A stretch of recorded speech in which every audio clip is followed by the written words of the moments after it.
Shalom Aleihim. Bapak Yahweh memberkati saudara sekalian. Malam hari ini sebelum saya menyampaikan firman Tuhan, ada penyerahan anak saudara-saudara. Saudara boleh buka dulu kitab sucinya ya. Di Lukas 5 ayat 17 sampai 26, sementara kita akan mengikuti sakramen penyerahan anak. Baik saudara-saudara, sekarang kita akan bersama-sama membaca kitab suci kita di dalam kitab Lukas pasal yang kelima, dan kita akan membaca mulai ayat 17 sampai dengan ayat 26. Saya akan bacakan untuk saudara, demikianlah bunyinya. Dan terjadilah juga pada suatu hari, ketika dia sedang mengajar, duduklah pula orang-orang Farisi dan para pengajar Torah yang datang dari semua desa di Galilea dan Yudea serta Yerusalem. Dan kuasa Yahweh hadir untuk menyembuhkan mereka. Dan tampaklah orang-orang yang mengusung seorang yang terserang kelumpuhan di atas sebuah tempat tidur, dan mereka berusaha membawanya masuk dan meletakkan di hadapannya.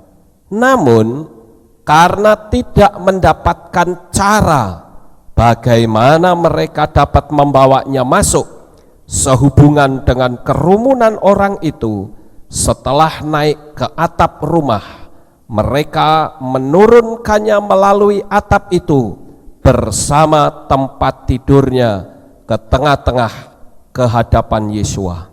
Dan ketika melihat iman mereka, dia berkata kepadanya, "Hai manusia, dosa-dosamu telah diampunkan kepadamu." Dan para ahli kitab dan orang-orang Farisi itu mulai bertanya-tanya, "Siapakah dia ini yang mengatakan hujatan? Siapakah yang dapat mengampunkan dosa kecuali Elohim saja?" Dan setelah mengetahui sepenuhnya pergunjingan mereka, sambil menanggapi, dia berkata kepada mereka, "Kamu mempertanyakan apa dalam hatimu? Manakah lebih mudah mengatakan, dosa-dosamu sudah diampunkan, atau mengatakan, bangun dan berjalanlah? Namun agar kamu mengetahui bahwa anak manusia itu mempunyai otoritas atas bumi untuk mengampunkan dosa, dia berkata kepada orang yang diserang kelumpuhan itu, aku berkata kepadamu, bangunlah, dan sambil mengangkat tempat tidurmu, pulanglah ke rumahmu." Dan seketika itu juga dengan berdiri di hadapan mereka, seraya mengangkat tempat yang di atasnya dia berbaring, pulanglah dia ke rumahnya sambil memuliakan Elohim.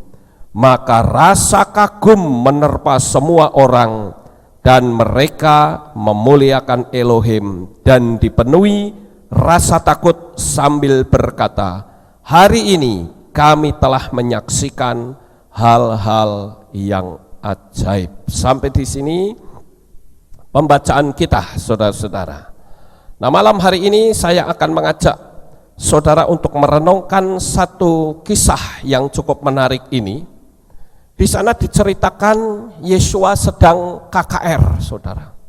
Di situ ada begitu banyak orang berkerumun. Seperti biasa ketika Yesua melakukan KKR, selalu saja ada ahli-ahli Taurat dan orang-orang Farisi. Mereka juga berkerumun di situ. Nah, saudara yang terkasih, rupa-rupanya saat sedang KKR itu ada orang lumpuh yang terbaring di suatu tempat pembaringan, itu datang digotong oleh teman-temannya. Tidak disebut di sini berapa orang yang menggotong, tapi saya yakin pasti lebih dari 4 orang. Setidak-tidaknya andai kata itu tempat tidur, minimal satu sisi 2 orang, satu sisi 2 orang, bisa 4 orang, atau bisa lebih. Tapi yang jelas di sini ada orang yang berusaha untuk membawa orang yang lumpuh itu masuk ke dalam. Tetapi ternyata begitu sulit orang untuk menembus sampai ke dalam. Lalu apa yang terjadi, saudara? Apa yang dilakukan oleh orang-orang yang mengusung orang ini? Rupa-rupanya dia membongkar atap tempat di mana Yesua KKR itu dijebol, dan tempat tidur itu diturunkan ke bawah. Jadi pasti membuka atapnya itu bukan lubang sebesar lubang tikus, pasti tidak segitu, saudara, pasti akan sangat besar. Nah, oleh karena itu, saudara, saya memberikan judul materi saya adalah siapa yang menambal atap yang jebol itu. Pernahkah kita merenung siapa ya sebetulnya yang akan menutup atap yang sudah dibongkar itu? Nah, sekarang saya akan mengajak saudara untuk merenungkan kisah ini lebih dalam, dan saya yakin setiap renungan, setiap kisah yang dicatat di dalam kitab suci pasti mengandung unsur kerohanian yang sangat tinggi, pasti mengandung arti rohani untuk kita bisa lakukan. Yang pertama, di sini kita akan melihat tokoh-tokohnya terlebih dahulu. Di situ ada orang lumpuh, di situ ada orang yang mengusung, di situ ada Yesua, di situ ada ahli Taurat dan orang Farisi, dan di situ ada kerumunan orang banyak. Ada 5 grup, ada 5 kelompok di situ, saudara. Nah, saya akan coba untuk merenungkan hal-hal yang penting saja, yaitu yang pertama adalah orang macam apa yang melubangi rumah, saudara. Kok bisa-bisanya rumah ini dijebol, saudara? Emangnya ini rumahnya siapa? Kok berani amat orang-orang ini menjebol rumah? Lalu siapa sebetulnya orang-orang ini? Saya membayangkan pada waktu saya merenungkan firman Tuhan ini atau kisah ini, di situ diceritakan tentang orang yang lumpuh, lalu teman-temannya itu begitu memperdulikan dia. Orang yang memiliki satu momen yang penting, tahu akan momen yang penting. Kenapa saya katakan orang yang tahu akan momen yang penting, saudara? Ya, di sini saya kasih poin yang pertama, saudara ya, bahwa orang yang tahu saat momen penting dalam kebersamaan dengan Yesua. Nah, ini penting sekali, saudara. Kenapa? Karena bisa saja orang itu berkata, nanti kan bisa toh. Pasti mereka akan berkata nanti sajalah setelah beribadah selesai, kan sama saja. Nah, inilah perbedaannya, saudara. Perbedaan dari orang yang ngerti momen penting dibanding orang yang tidak ngerti tentang suatu ritual. Ya. Jadi orang macam apa yang melubangi rumah? Yaitu orang yang tahu akan momen penting dalam kebersamaan dengan Yesua. Kalau dia tidak mengerti tentang momen itu atau peristiwa di mana Tuhan sedang hadir, karena di sana dikatakan kuasa Yahweh berada di tempat itu. Dia bisa saja berkata, nanti saja kita cegat kalau Yesua pulang. Sama toh? Ternyata orang yang mengusung orang lumpuh ini, dia tidak berpikiran seperti itu. Dia berpikir bahwa inilah saat yang tepat, saat ada ritual di mana mereka memuji Tuhan, memanggil nama Yahweh. Ini saat yang paling tepat untuk kita taruh orang yang lumpuh ini tepat di tengah-tengah Yesua yang sedang melayani. Saudara yang terkasih, hal yang pertama yang menjadi sorotan saya adalah apakah kita juga termasuk kelompok orang yang ngerti momen penting, saudara. Orang yang memahami momen yang penting atau peristiwa yang penting. Dia tahu bahwa saat di mana dia beribadah itu momen yang penting. Bisa saja orang berkata, kebaktian itu kan besok juga bisa, lusa juga bisa. Kadang orang meremehkan hal itu. Bahkan saya juga sering melihat ada orang yang kalau datang ibadah selalu terlambat. Orang yang tidak menyadari momen yang penting akan seperti itu. Tapi orang yang tahu ini saat di mana urapan Tuhan itu datang, dia harus cepat-cepat untuk bisa berjumpa dengan Yesua. Jadi buat orang biasa yang berkata, nanti kan bisa selesai ibadah sama saja, orang biasa akan berkata bodoh. Itulah kebanyakan orang yang berpikir secara standar rata-rata. Kalau kita misalnya tidak ibadah, kita bisa beralasan begini, sekalipun tidak ibadah kan saya bisa nonton YouTube-nya, saya bisa dengerin khotbahnya di YouTube. Tetapi berbeda jikalau saudara datang di tempat ini, saudara memiliki nilai lebih di hadapan Tuhan. Saudara paham nggak yang saya sampaikan ini? Ya, ada orang yang berkata, saya ibadah di rumah juga bisa. Oh ya bisa. Kalau memang tempat di mana saudara tinggal atau kota di mana saudara berada tidak ada pengagung Yahweh, saudara bisa berkata begitu. Tetapi kalau saudara tahu di tempat di mana ada pengagung Yahweh dan saudara bisa cocok dengan pengajaran yang ada di dalamnya sesuai dengan firman Tuhan, masuk aja ke situ. Ya. Jadi yang terpenting adalah orang ini itu mengerti tentang momen yang ada. Sekarang kita melihat hal yang berikutnya, saudara. Yang kedua adalah orang seperti apakah yang tercatat di situ, saudara?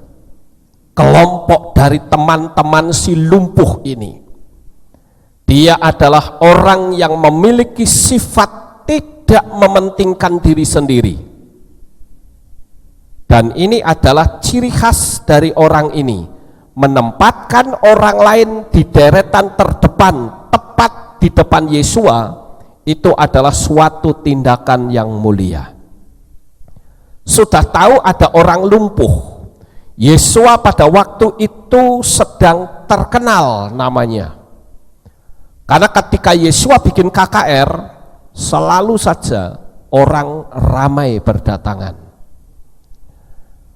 Teman-teman si lumpuh ini pun bisa saja berpikir, ngapain saya membawa teman yang lumpuh, biarin aja. Tetapi dia tidak egois, saudara. Saya katakan teman-temannya ini tidak mementingkan diri sendiri. Lalu dia membawa si lumpuh ini menghadap Tuhan. Nah, ini menjadi sebuah gambaran, saudara. Saudara harus menempatkan orang yang lumpuh secara rohani, memberi prioritas untuk orang tersebut datang kepada Yesua. Itu adalah suatu sikap yang terpuji. Misalnya saudara punya sahabat, saudara injili dia, ajak mereka untuk datang ke tempat ini. Dia kan masih lumpuh secara rohani. Orang yang lumpuh rohani itu alasannya banyak. Saya malu, kan bisa. Nggak ada temennya, alasannya kan banyak, saudara. Itu orang yang lumpuh rohani itu banyak alasan. Sehingga dia tidak bisa datang sendiri, namanya juga lumpuh, nggak bisa jalan kan. Nah, kita seharusnya mensupport orang itu dengan berkata, ya udah kalau kamu nggak punya teman, tak temeni deh, ya kamu ibadah di sini, mau nggak tak temeni? Mau. Nah, berarti posisi saudara persis seperti orang yang gotong orang lumpuh tadi. Paham saudara? Nggak egois, tidak berkata wah saya berangkat sendiri, tidak seperti itu. Misalnya saudara tahu ada orang sedang berjalan menuju ke Hilat, jam ibadah sudah begitu mepet, dia orang tua, kebetulan saudara bawa mobil, apa yang akan saudara lakukan? Saudara berpikir biar saja jalan kaki, atau saudara akan berhenti dan berkata mau ke Hilat? Iya, ayo naik, kita ke sana satu jurusan. Nah, itu sama saja dengan menopang orang yang lumpuh, orang yang tidak mampu, saudara. Sampai di sini paham, saudara? Nah, inilah yang menjadi sorotan. Kenapa kisah ini dicatat? Jadi begitu sangat luar biasa kalau kita melihat bagaimana orang-orang ini itu mendapatkan sesuatu yang luar biasa. Sekalipun nama orang-orang yang mengusung orang lumpuh ini tidak disebut namanya, tetapi saya yakin sekalipun namanya tidak disebut di dunia ini, tapi namanya tercantum dalam kitab kehidupan di Samayim, karena menopang, memberi dorongan, memberi motivasi untuk teman-temannya bisa ketemu dengan Tuhan. Sekarang bagaimana dengan saudara? Mungkin saudara punya teman di sekolah, saudara injili, pasti mereka masih malu untuk datang sendiri ke tempat ini. Cobalah saudara berkorban waktu, berkorban tenaga. Yuk tak jemput, kamu datang ke sini ya. Nah, oke, saudara, itu bagus kalau kita bisa lakukan itu.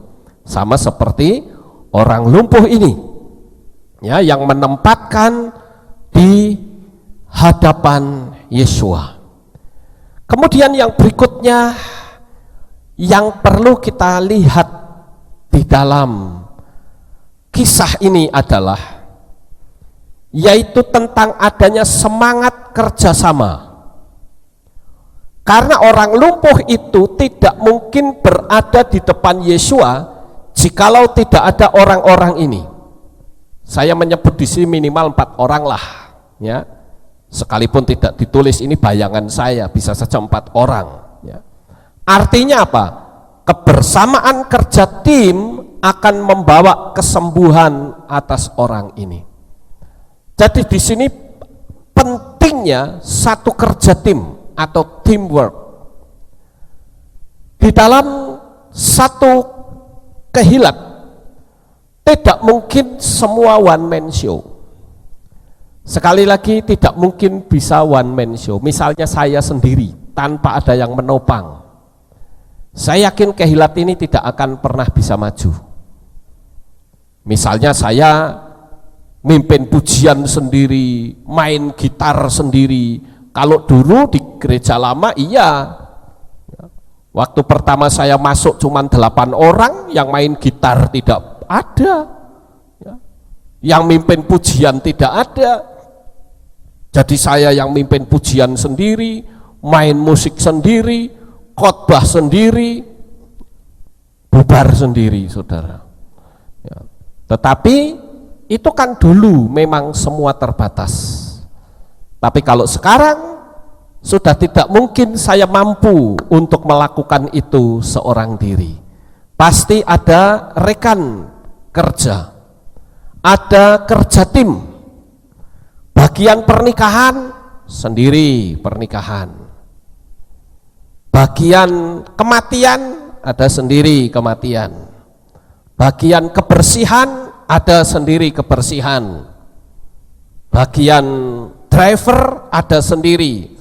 Jadi tidak mungkin saya semua yang lakukan, harus kerja tim untuk bersama-sama mengangkat kehidupan kita untuk bisa menghadap Tuhan kelak ketika kita mati. Amin. Nah, kerja tim ini seringkali setan tidak suka. Dia berusaha untuk memecah belah, saudara.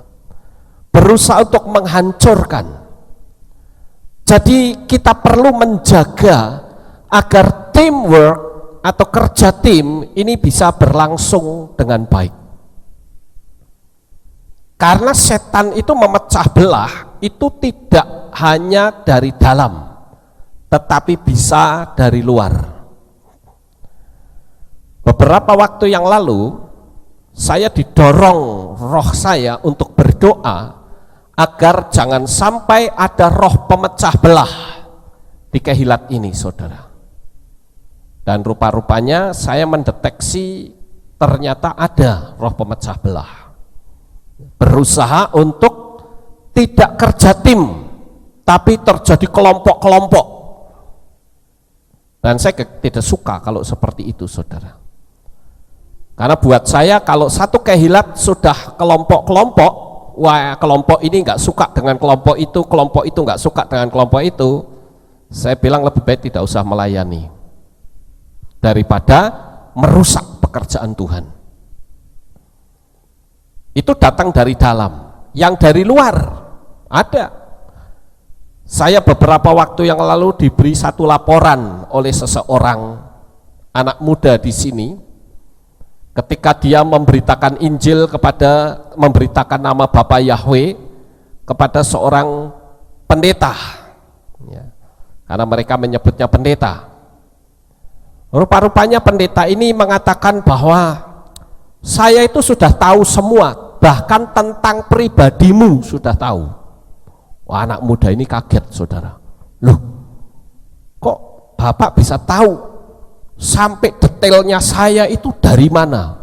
Oh, saya itu dari Pak Lukas, katanya. Saya diceritani begitu cukup kaget, saudara. Wah, ini saya pikir ini pendeta ini nekat ini. Lah saya kenal namanya saja tidak, pernah ketemu saja tidak, kok mengatakan katanya saya cerita sama orang ini tentang pribadi anak muda ini. Wah, ini ngaco ini. Saya ngomong sama anak muda ini, coba kamu temui pendetanya, kasih tahu.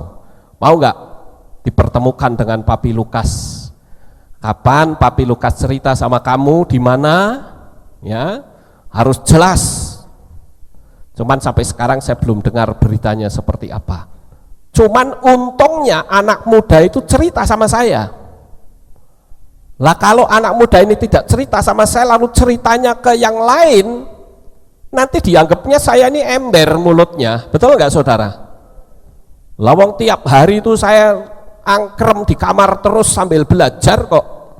Ngapain saya kongko-kongko sama pendeta? Saya beberkan pribadi orang. Jangankan kok sama pendeta, kayak sama istri saya saja saya tidak cerita kalau ada apa-apa. Ini kan saya pikir ini kurang ajar ini. Ini berusaha untuk memecah belah, saudara. Ya. Tapi saudara nggak usah cari tahu siapa pendetanya, nggak usah. Yang penting kita tidak bisa dipengaruhi. Kalau ada apa-apa kasih tahu saya, ya. Jadi ini kita mesti hati-hati, karena setan berusaha untuk memecah belah. Saudara tahu, orang di sini semua tahu, saya itu jarang turun di pastori, jarang. Tiap hari itu saya bisa dari pagi sampai tengah malam saya tinggal di kamar terus. Ya. Kok bisa-bisanya saya cerita ngewer-ngewer ke sana kemari. Waduh, saya bilang ini orang nekat ini. Ya. Tapi ya sudahlah, asal saudara tahu. Jadi kisah ini sebagai perbandingan betapa setan itu berusaha untuk memecah belah Kehilat kita. Nah, ini datang dari luar, dari dalam sudah nggak ada, datang dari luar. Ini bahaya, saudara. Jadi kalau saudara mendengar sesuatu, lapor ke saya. Kalau saudara nggak ngerti, juga lapor ke saya. Jangan saudara nggak ngerti firman Tuhan, tanyanya sama pendeta lain. Langsung dibilang, oh kamu gobloki kamu sama Pak Lukas. Karena tanyanya sama pendeta lain yang nggak mudeng apa-apa. Ya, kalau berkenaan dengan khotbah yang saya sampaikan, tanyalah sama saya, saudara. Karena kalau saya perhatikan, banyak orang yang tidak mau belajar, malas belajar, saudara. Saya ambil contoh, kemarin saya itu upload video. Saya beri judul itu unik, saudara. Judulnya adalah ternyata Rasul Paulus adalah rasul palsu. Tujuannya apa? Tujuannya adalah orang-orang yang menyatakan bahwa Paulus rasul palsu itu dengerin khotbah saya. Tujuannya begitu. Tapi ternyata orang-orang yang pro sama Paulus itu sudah bikin status, saudara. Coba saudara lihat di YouTube, saudara. Saudara lihat komen di bawahnya. Mereka katakan Lukas Sutrisno itu iblis sekarang, anti dengan Paulus katanya. Waduh, ini orang nggak belajar, nggak dengerin, langsung main vonis saja. Sampai ada yang komen di situ, dengerin dulu baru komen, jangan lihat judulnya lalu komen, saudara. Konyol itu namanya. Ya, wah, saya dikutuki habis, saudara. Lalu saya merenung, wah, ternyata judul ini tidak efektif. Sehingga saya ganti judulnya. Benarkah Rasul Paulus adalah rasul palsu? Jadi kata ternyatanya tak hapus. Jadi orang yang pro Paulus itu akan mendengar gitu loh.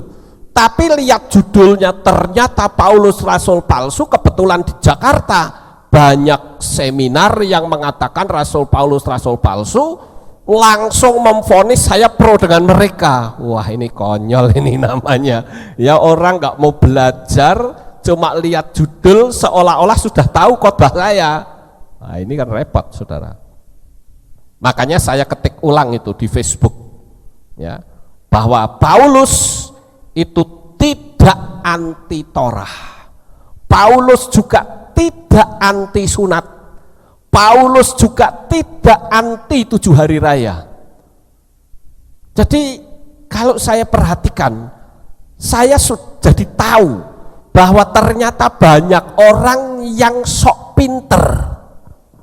Lihat judul sudah bisa memvonis. Seperti dulu saya lihat di satu berita di salah satu media online, saudara, judulnya begini, akhirnya Ahok dimasukkan ke tahanan. Wah, di bawahnya komennya macam-macam, saudara. Saya cukup tertarik untuk melihat siapa ini, betul Ahok atau tidak. Begitu saya baca, oh, Ahok pencuri yang di Sumatera, saudara, ya pantes, maling. Kan orang bisa saja namanya sama, tapi kalau orang cuma lihat judulnya saja langsung memvonis, Ahok ternyata ditahan polisi, wah, langsung dihembuskan. Nah, lo rasain lo, dia nggak baca dalamnya. Sama seperti orang yang nggak mau dengerin khotbah saya, cuma lihat judul saja. Wah, saya dikutukin, saudara. Oh, dasar Lukas Sutrisno iblis.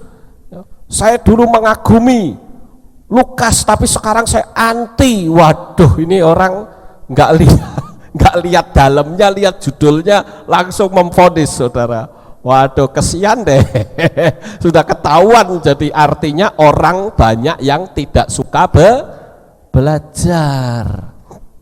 Ya, tapi saya bersyukur ada beberapa teman yang bisa memberikan masukan, ya. Pak Mitchell juga memberi masukan, Ibu Carmela juga memberi masukan, ya, mengatakan bahwa ini kebenaran diungkap, ya, dengerin dulu baru komen, jangan baca baru komen. Ini khotbah, dengerin sampai selesai. Lukas itu anti nggak sama Paulus? Menurut saudara anti nggak? Tidak, tapi karena bacanya di cuma judul saja, ternyata Paulus rasul palsu, dianggap saya anti dengan Paulus. Tak konyol itu saudara ya. Jadi ketahuan sekarang betapa banyaknya orang yang tidak mau belajar, cuman hanya membaca sekilas sudah sok tahu.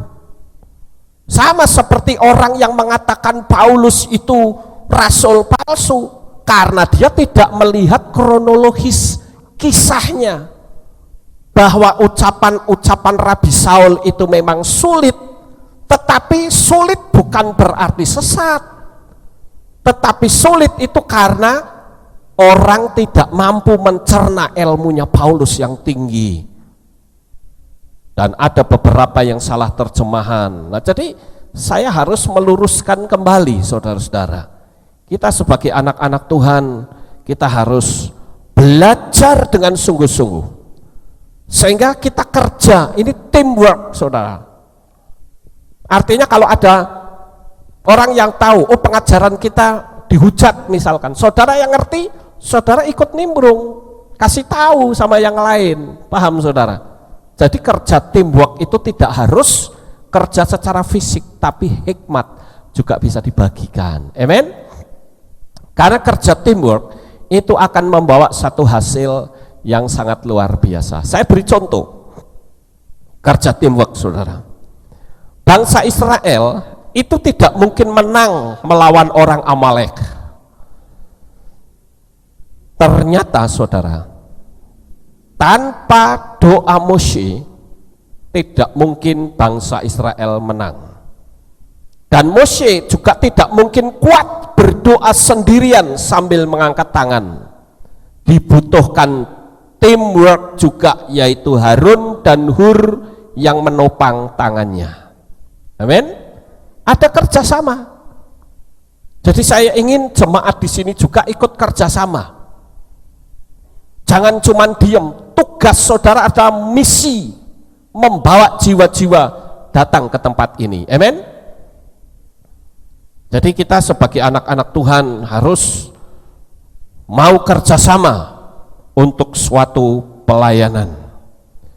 Kemudian yang keempat saudara-saudara, orang seperti apakah yang membawa orang lumpuh ini? Orang ini adalah orang yang percaya teguh bahwa Yesua adalah satu-satunya jawaban. Orang-orang ini berhasil meyakinkan orang lumpuh untuk bertemu Yesua. Kesehatian untuk mempercayai mujizat, hasilnya akan sangat luar biasa. Jadi supaya orang itu banyak mendengar bahwa Yesua itu penuh dengan mujizat, yang diceritakan adalah mujizatnya Yesua. Paham saudara?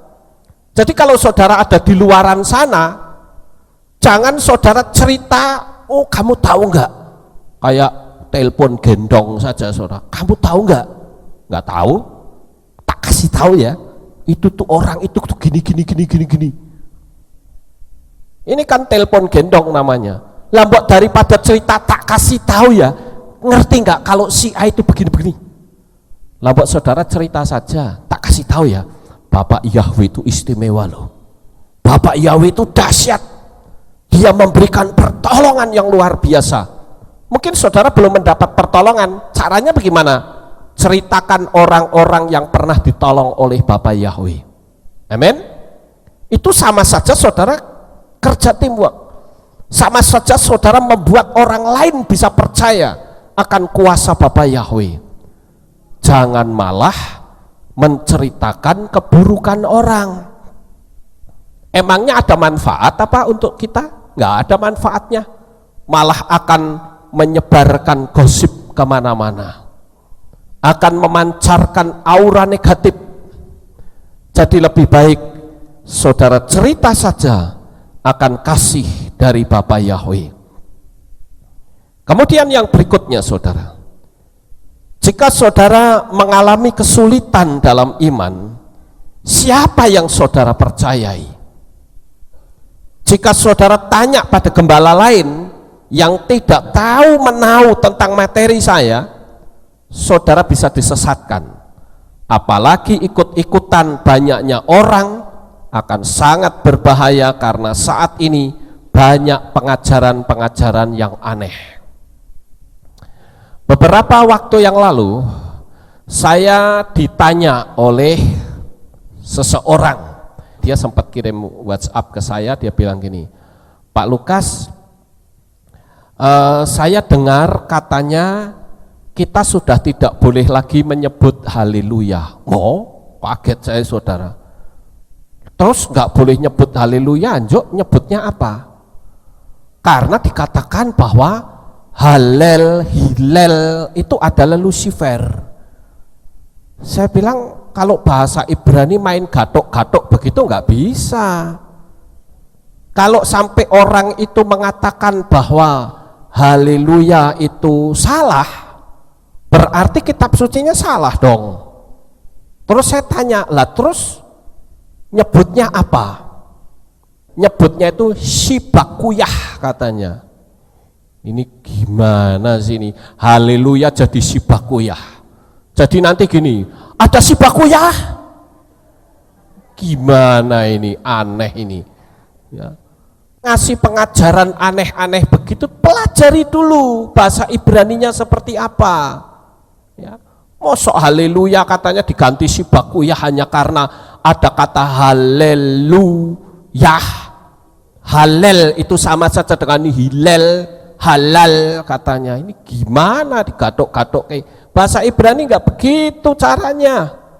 Saya bilang orangnya itu bisa Ibrani nggak tahu lah ya. Boh, kalau sudah begitu ya ngeluh saya. Ada Shibakuyah? Gimana itu? Waduh, ngaco saya bilang nggak bisa. Saya mau sampai kapanpun akan tetap berkata haleluya. Amen. Haleluya itu artinya pujilah, Yahnya itu Yahweh. Tapi orang itu bilang katanya, tapi yang betul Shibakuyah, karena Shibakuyah itu artinya sembahlah Yahweh. Aduh, saya bilang udah mumet kepala saya, ini teologi dari mana ini kayak gini. Ya, sudah forget it, lupakan saja saudara. Hal-hal yang aneh dan tidak masuk akal itu. Amen. Jadi banyak sekali ajaran-ajaran sesat yang ada di muka bumi ini. Jangan sampai dumeh yang nyampein orang Ibrani misalnya, terus kita main percaya begitu saja. Enggak bisa. Ibrani yang mana? Orang Yahudi sekarang yang masuk Islam juga ada, orang Yahudi yang anti Yahweh juga ada, yaitu apa? Kabalah. Kabalah yang tidak menyembah Yahweh tapi menyembah setan. Ada. Makanya kalau saudara bingung dengar ajaran di luar, tanya saya pengemudinya di sini saudara. Amen. Jangan saudara kebingungan lalu tanyanya pendeta lain yang nggak suka sama saya. Kebenaran niki anak buah Pak Lukas tak sikat sisan niki. Wah, habis saudara. Ya. Oke, sekarang kita lanjut saudara. Yang kelima, pengusung orang lumpuh ini memahami apa yang disebut dengan prioritas. Mana yang paling penting? Bisa saja mereka dihantui perasaan, ini nanti mengganggu kebaktian ya kalau jebol atap. Atau berkata, kita kan nggak pernah melakukan hal ini sebelumnya. Atau mungkin akan ada orang, apa nanti kita tidak dianggap aneh sama orang banyak? Atau bagaimana nanti pendapat orang banyak? Atau wah, kok kita dianggap terlalu ekstrim ya, nggak usah jebol atap deh, nanti saja. Maka orang lumpuh itu bisa saja tidak disembuhkan. Bisa saja orang Farisi tidak mendapat templaan dari Yesua. Karena segala peristiwa bisa saja terjadi untuk menghambat datangnya mujizat. Tetapi para pengusung ini betul-betul dia mengambil satu sikap untuk aku memprioritaskan orang lumpuh ini lebih dari kepentinganku sendiri. Nah, kita pun begitu, saudara. Kita harus memberikan prioritas kepada orang-orang yang perlu kita tolong untuk bisa datang menemui Bapa Yahweh. Amin. Yang berikutnya, sekarang timbul suatu pertanyaan, saudara. Setelah terjadi kegaduhan, saya yakin kegaduhan pasti terjadi. Coba aja, seolah-olah kita lagi seperti ini ya, tiba-tiba dari atas atap sama ceguer, wabrok gitu. Ada dipan diturunkan dari atas, geger nggak kira-kira? Wah, geger. Iki apa iki? Ya, apa manusia dari planet apa jatuh dari atas? Atapnya jebol, bolong, saudara. Dan ada seseorang yang diturunkan masuk ke dalam persis di depan Yesua. Gaduh apa enggak? Pasti gaduh, saudara. Bukan cuman gaduh, tetapi ternyata mujizat terjadi. Orang lumpuh itu sembuh dari lumpuhnya, dia bangkit melompat-lompat. Saya yakin pasti melompat. Amin. Karena orang yang lumpuh itu pasti dalam hati akan berkata, andaikan aku bisa sembuh hari ini, aku mau lompat-lompat. Dan saya yakin orang itu pasti melompat-lompat, sukacita, dan hebohnya orang bertepuk tangan karena ada kesembuhan. Kalau ternyata orang lumpuh itu disembuhkan, loncat-loncat sambil memuji Tuhan, yang lain ikut rame nggak? Wah, rame pasti, saudara, rame. Lalu yang menjadi pertanyaan adalah, siapakah yang menambal atap? Pernahkah kita merenung, saudara? Siapakah yang menambal atap yang berlubang itu? Ayo. Selama ini mungkin yang dibahas hanya orang lumpuhnya, yang dibahas Yesuanya. Saya merenung pada waktu itu, siapa ya yang menutup atap yang berlubang itu? Karena ingat, yang bolongi bukan yang punya rumah loh, saudara. Ya. Nah, untuk menemukan jawabannya, kita akan buat suatu pemikiran yang terbalik, yaitu siapakah yang tidak membereskan atap? Nanti kita akan ketemu siapa sebetulnya. Jadi untuk kita menemukan siapa yang menambal atap, kita cari tahu dulu siapa yang tidak, kira-kira menurut kita yang tidak mau menambal atap. Saya menemukan ada beberapa hal. Yang pertama adalah orang banyak yang cuma menonton atau menyaksikan apa yang terjadi. Mereka tidak terlibat untuk merapikan atap sebagai wujud dari pekerjaan Tuhan. Coba bayangkan kalau atap yang berlubang itu ditinggalkan, pasti yang punya rumah akan ngegrundel dengan berkata, gara-gara ada Yesua rumahku jadi rusak. Betul nggak kira-kira? Ya, renungan saya ini, saudara. Iya ya, siapa ya yang nambal atap ini ya? Karena kalau ditinggal begitu saja, kan berarti orang yang punya rumah ngegrundel. Tapi saya merenung, apakah mungkin orang banyak ini yang membetulkan atap? Saya rasa kok tidak, saudara.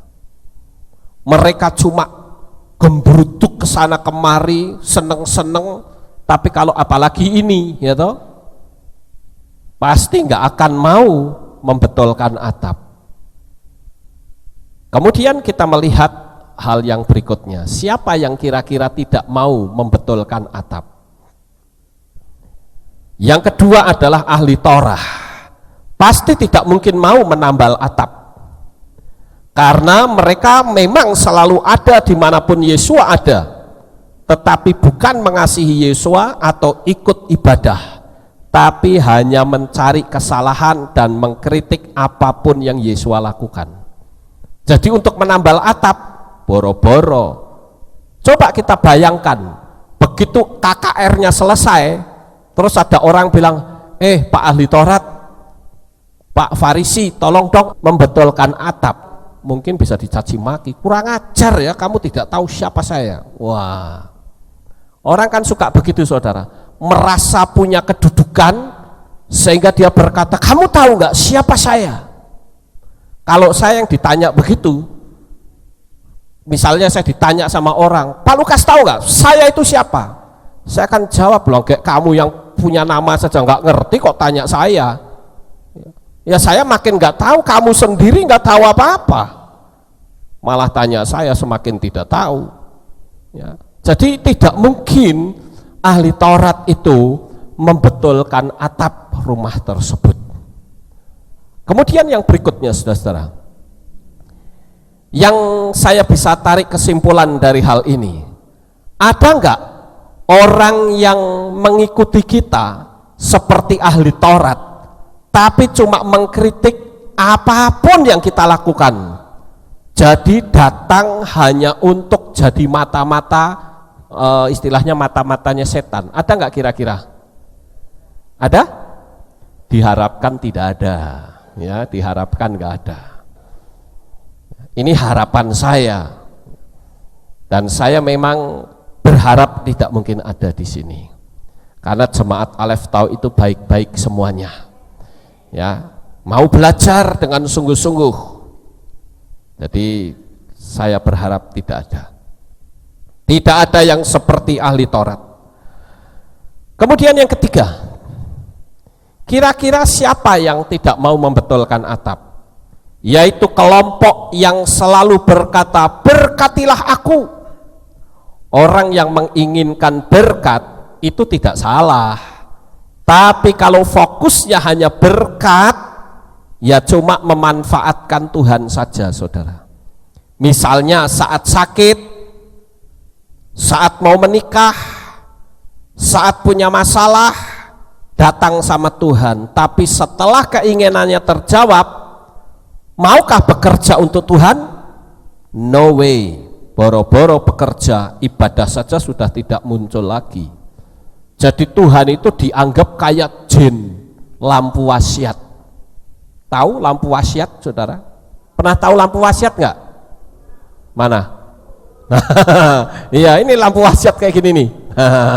Ya, kalau saudara belum tahu bagus, ini lampu wasiatnya ya, kalau digosok keluar jinnya saudara, katanya ya, digosok keluar jinnya, lalu tanya, mau apa engkau daripadaku Tuhan? Aku minta makan, kasih makan ya. Jadi banyak orang yang cuma mengandalkan Tuhan itu hanya saat butuh, tapi saat tidak butuh jauh dari Tuhan. Ini namanya anak apa? Kurang ajar saudara ya. Sama seperti saudara punya anak, sebutlah anak saudara 10, semua kumpul, tapi ada yang satu kalau nemui papi maminya cuma pas minta duit saja, tapi kalau nggak minta duit nggak mungkin dia datang. Ini anak kurang ajar, sehingga bapaknya akan berkata begini, begitu anak ini deket, ini mesti jaluk duit meneng iki. Begitu kan, nah bener toh, jaluk duit meneng. Sama seperti kita saudara, berapa banyak kita kalau berdoa selalu minta terus. Nggak salah kita minta. Sekali lagi saudara berdoa minta sama Tuhan tidak salah, tapi pernah nggak kita datang sama Tuhan bukan minta, tapi khusus meluangkan waktu hanya untuk menyanjung Dia? Tuhan, Engkau baik, aku mengasihi Engkau, aku merasakan hidupku penuh arti karena kasih-Mu yang dalam. Engkau berikan kesehatan kepadaku, aku hidup dalam damai sejahtera, ketentraman, kasih-Mu begitu sempurna. Kita puji Dia, dan dalam pujian itu tidak ada unsur permintaan satupun, sehingga jangan sampai Tuhan begitu kita datang, Tuhan mungkin pasti main jaluk maneng, mesti jaluk maneng ya. Nah dulu ya Tuhan saya minta, nah jaluk maneng itu. Cobalah luangkan waktu. Saudara saja kalau didatangi anak saudara, cuma khusus untuk orang Jawa bilang ngalem, memuji saudara. Saudara senang nggak dipuji? Oh nggak seneng. Senang nggak? Senang ya. Ya kalau senang saudara ngomong senang gitu loh, jangan diem saja. Saudara pasti senang dipuji, Tuhan juga senang dipuji, amin. Jadi kita sebagai anak-anak Tuhan itu harus jangan seperti orang-orang yang cuma datang minta berkat, jangan. Tapi lakukanlah sesuatu yang menyenangkan hati Tuhan. Yang berikutnya saudara, siapakah kira-kira orang yang tidak mau membetulkan atap? Yaitu orang yang cuma terheran-heran akan mujizat Tuhan, sibuk menceritakan kemana-mana, pasti tidak mau terlibat susah-susah menambal atap. Artinya adalah mereka yang mengabaikan hal-hal yang nampaknya tidak penting tetapi memiliki dampak yang luar biasa. Menambal atap itu kan sepele kelihatannya saudara, tetapi dampaknya itu luar biasa. Jadi jangan sampai saudara itu kalau ada mujizat terkagum-kagum. Saya tidak kagum saudara. Kenapa? Kalau orang dekat sama Tuhan itu pasti ada mujizat, itu sudah pasti. Tidak usah terheran-heran. Justru kita heran kalau orang dekat Tuhan, deket-deket gitu, tapi nggak ada mujizat. Nah itu yang perlu diherankan. Pertanyaannya, ada apakah kok sampai nggak ada mujizat? Saya sering menemukan ada orang yang katanya setia beribadah tapi hidupnya susah terus saudara, nggak ada sukacitanya. Kalau ketemu, selamat pagi, apa kabar? Ya beginilah, ngomong yahnya saja jengkel ke di pikiran saudara. Ya harusnya kan haleluya, puji Tuhan hari ini Bapa Yahweh dahsyat dalam hidup saya. Karena apa yang kita ucapkan itu yang jadi. Ya kalau kita setiap ketemu ya biasa, lagu lama, paling saya begini, selalu kekurangan terus. Saya heran saudara, kenapa kok bisa seperti itu? Harusnya orang yang dekat sama Tuhan nggak akan ngomong negatif. Orang yang dekat sama Tuhan itu selalu akan memuliakan Tuhan. Ini yang harus kita ketahui saudara. Yang berikutnya, yang kelima, kira-kira siapa orang yang tidak mau menambal? Yaitu orang yang datang yang hanya berdesak-desakan, pasti tidak menambal atap. Jangankan kok menambal, saat ada orang lumpuh diusung saja, mereka nggak mau kasih jalan, minggir sejenak saja tidak. Tadi dalam cerita kita yang kita baca, kan orang lumpuh itu ceritanya diusung, itu sudah berusaha untuk dimasukkan loh saudara, tetapi didesak sehingga orang itu kehabisan akal. Gimana nih, aku mau masuk tidak boleh, didesak oleh orang banyak sehingga sampai jebol atap. Mungkinkah orang-orang yang seperti ini mau memperbaiki atap? Saya yakin tidak mau saudara. Orang ini pasti akan berkata, enak wae kamu sing jebol saya suruh memperbaiki, tak usah ya. Pasti akan begitu saudara.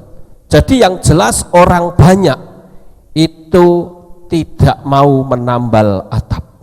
Mereka hanya anut grubyuk, namanya saja pengikut. Tapi berbeda kalau namanya murid, dia mau dimuridkan saudara. Sekarang kita lihat yang keenam. Siapa yang akan menambal atap itu? Mungkin kita berpikir, apakah keempat orang itu yang sudah berhasil menaruh orang lumpuh itulah yang menambal atap? Tidak juga, karena tidak ada cerita siapakah yang menambal atap. Jadi sekali lagi, karena tidak ada cerita siapa yang menambal atap, jadi saya pun tidak akan mengatakan orang-orang yang menolong orang lumpuh yang menambal atap? Tidak mungkin. Kalau gitu berarti siapa?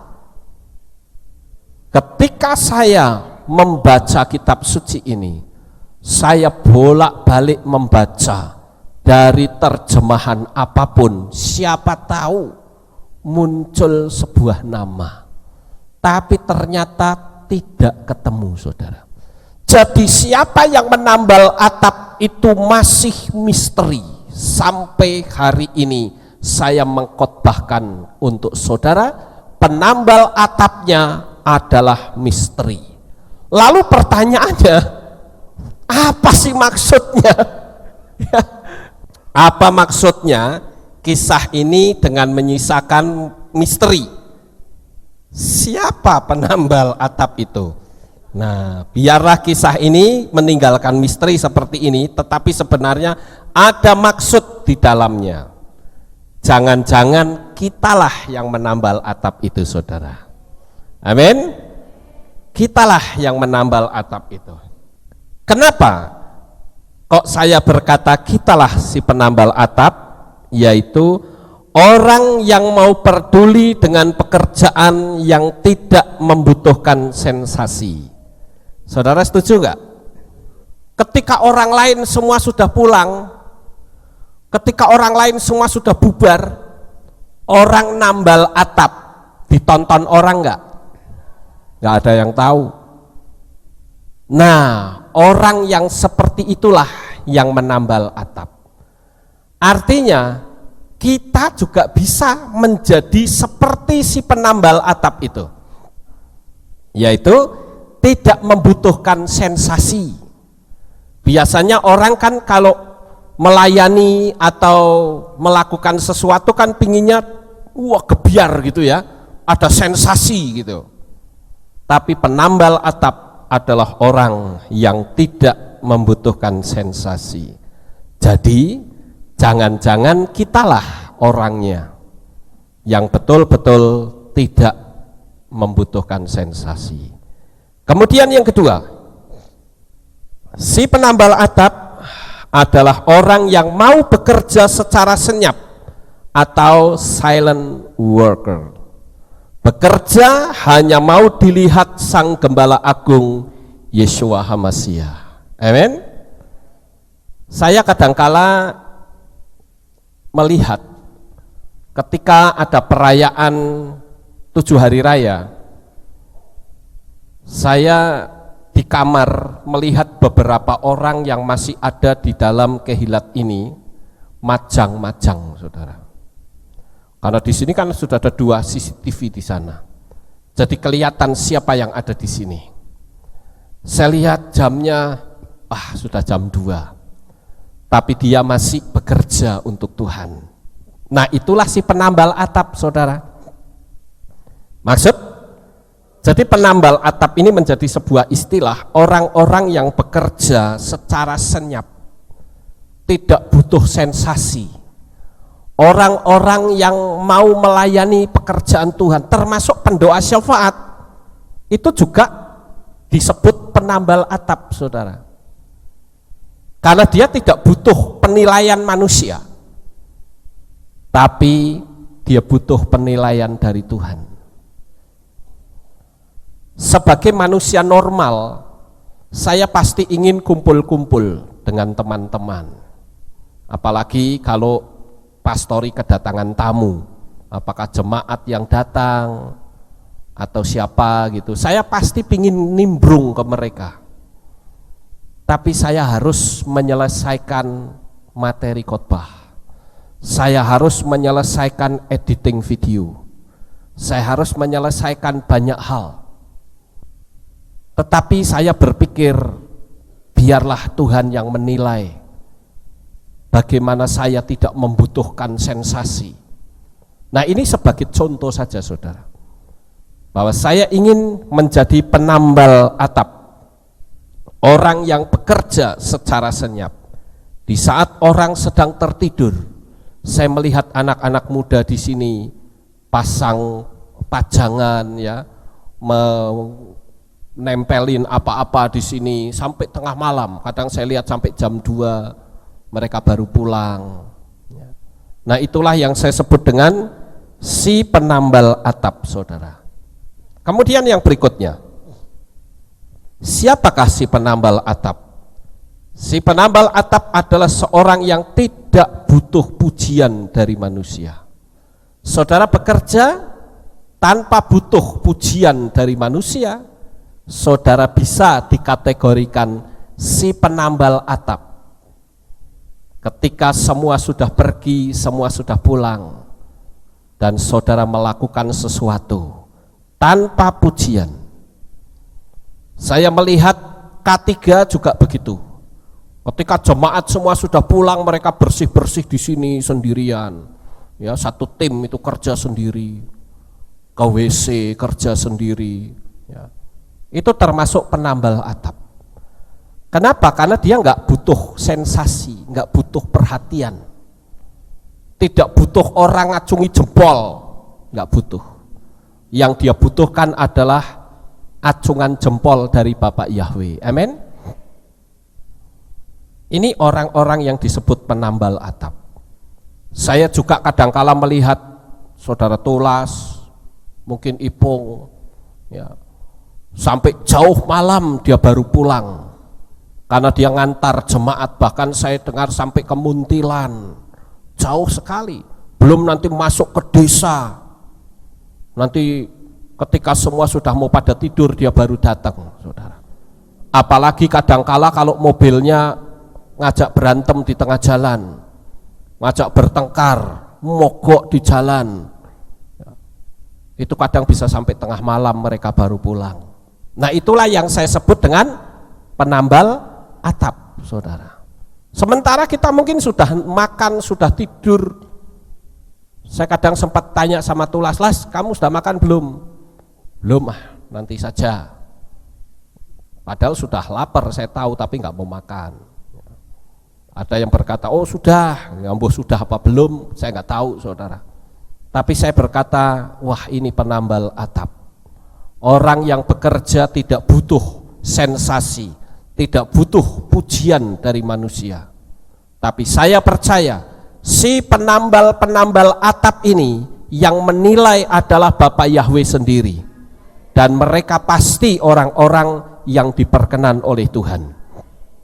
Jadi kalau saudara memang sebagai penambal atap, lakukanlah terus. Dan kepujian itu akan saudara terima nanti di Shamayim. Haleluya. Yang berikutnya, saudara, siapakah si penambal atap yang misteri itu? Si penambal atap adalah orang yang memiliki prinsip hidup untuk melayani dan terus melayani tanpa bisa dipengaruhi orang lain dengan gaji yang besar ataupun apa juga. Saya pernah mendengar satu cerita, saudara-saudara, di salah satu kota. Ini dulu ya, ketika saya masih belum memanggil nama Bapa. Ada seorang koster. Koster itu adalah orang yang bekerja serabutan di gereja. Kalau di kehilat kita itu ya ari lah kira-kira. Ya, koster namanya. Koster ini memiliki 4 orang anak dan semuanya anak bertitel, saudara. Ada yang titelnya insinyur, ada yang jadi dokter, ya. Pokoknya 4-4-nya ini bertitel semua. Lalu saya sempat tanya kepada koster tersebut, Bapak sebagai koster itu gajinya berapa? Oh, saya gajinya kecil.